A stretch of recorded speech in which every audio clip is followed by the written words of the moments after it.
Hey guys, it's Rogway here, and I'm back with another tutorial, and we are continuing with our Super Mario World game, and we're making some progress here. We now have enemies, we have a death check, we've got obviously the gravity setup, coin collection happening, lots of cool things. It's coming together, and again, these are all things you can transfer to your own game once you're done this and you want to make your own. But now what we're going to do is we're going to look at how we can start to tally things like score or points, or let's say there's a pickup item like a key that has to unlock a part of the level or whatever. What we're going to do is we're going to look at something called dynamic text. All right, so what we're going to be able to do is we're going to actually be able to send a string, which is basically characters, to a specified box on our stage somewhere that's going to start tracking our score. Now, we've only got 2 coins in here, so it should be pretty easy. But what we're going to do first, we're going to just jump into the code here, and we're going to add a variable. And the variable is going to be an integer. We're going to call it score. And it's an integer, like I said. We're going to right now set it to 0, so it has no value right now. It's set to 0 because we don't have any points yet. Okay, when we start the game, when the game runs and it starts up, we want to make sure that it starts at 0. Okay, we don't want it to, start at 100 or whatever. That doesn't make any sense. So what we're going to do is we are going to create, first of all, let's create a new layer. Let's put it above the hit zones.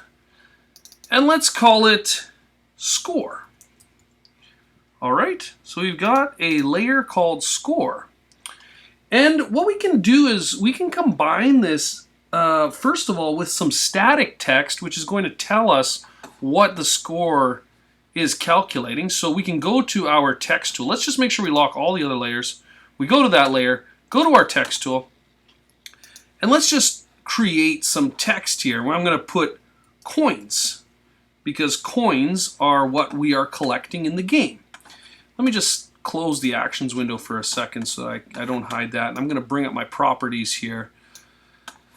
I'm going to go in here and change the font, let's say, because I really don't like Times. I think it's just way too plain. We'll go to Arial, which is also a plain font. We'll go to bold, and let's make that font size a little bigger. We can just slide over this, set the color maybe to white so it stands out. And we've got this, let's say, more or less centered. We can use the alignment palette if we really wanted to. So let's just bring that up. Align. And I can turn on align to stage. And I could put it to the middle of the stage here. That's going to put it perfectly in the center of the stage. This is a really handy little palette, which I haven't shown before. Okay, so now we got the word coins in here. And if I just do a quick little test, you should see that the word coins basically is static. It just stays in position, and as I move, it doesn't move. It just follows along because it's on a layer with nothing but the word coins, so it just follows along. But let's say we want to have some text below it that's telling it how many coins we have. So in order for us to do this, we're going to use the text tool again, and we're going to make a text block by clicking and dragging, and we are going to change the property of that text box. Instead of static text, which means basically just text that stays there, we're going to change it to dynamic text. Okay? And what dynamic text will allow us to do is it'll allow us to actually use code to change what text is in there. So I'm going to call this, in the instance name, I'm going to call it coin box. Okay? And let's just do a quick little test. We'll put something in there. Let's put like 0, Arial bold, but let's maybe set the color to something different, like maybe yellow, so we could see it. Let's go to paragraph here and let's center it as well. And basically this is just getting it set up and testing to see how it's going to look. That looks great. And what we would do now is we would actually get rid of that text because it'll remember what we had set in there. Arial, bold, yellow, 18 points. It'll remember that that's how we had that box set up. And it should put the text in there using those settings, okay? So we only have to set it up once.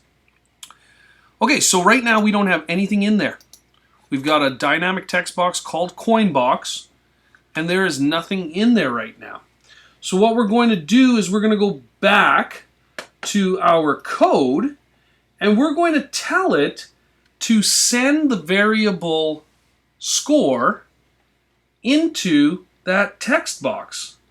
Okay, so in order for that to happen, we have to, we have to do a couple of things. First of all, we're going to go, like I said, we're going to go back to our actions. We're going to go to our scene 1. And we're going to scroll down to, well, we already got a coin collect there. Let's maybe focus on that. We will send the string to the coin box, telling it right now that it's going to be 0. All right. And just give me 1 second here. I'm just verifying on another screen here that is going to be set up correctly. But basically, we want to send the string to the score box. So inside coin collect, right? So let's go inside coin collect. Here's how you do it. We use coin box, which is the instance name we gave for that dynamic text box, with the .text ending, okay, because we want to say that we are editing the text within coin box. We're going to say equals string. Okay, remember a string is a group of characters, and in this case, even the number 0 is considered a string. Okay, string, and we're going to say score. Okay, which is the variable that we set up higher up. So we're telling it coin box text is going to equal a string using the value of score, which right now we know that score was set to 0. Okay, so let's test that. It should put a 0 in there, I hope. Let's see. It did not, and I know why. I know why. This has happened to me before, where the text box needs to actually be, don't ask why, I don't know why, but the text box needs to be a little bit bigger because it's actually getting cut off. That's my prediction as to why it's not working. We can also embed our fonts. Let's say somebody doesn't have Arial on their computer. You can embed it. Let's just test it again. That still didn't work. That is strange. Let's try changing the font to Times.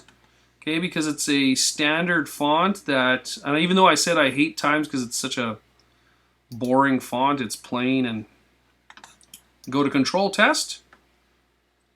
Oh, what happened? There we go. And now we see the 0. So it was a font problem. Okay, so now we see that it is sending the oh, look at that. I have a floating Goomba. I didn't even notice that till now. It's now sending the variable 0 to the dynamic text box. And if we wanted it to show up in Arial, okay, and again, this is just with dynamic text, we would use the embed function, okay, because we don't necessarily know if the person that's viewing this game on their computer has the Times or the Arial font. We can be pretty sure that they'll have Times, but let's say we're not sure if they have Arial. We can click embed, and we can actually tell it to embed this font into the file. We could say, okay, it's now added in the embedded list. We say, okay. We can say embed all characters. Say, okay. And now we know that that font's going to work.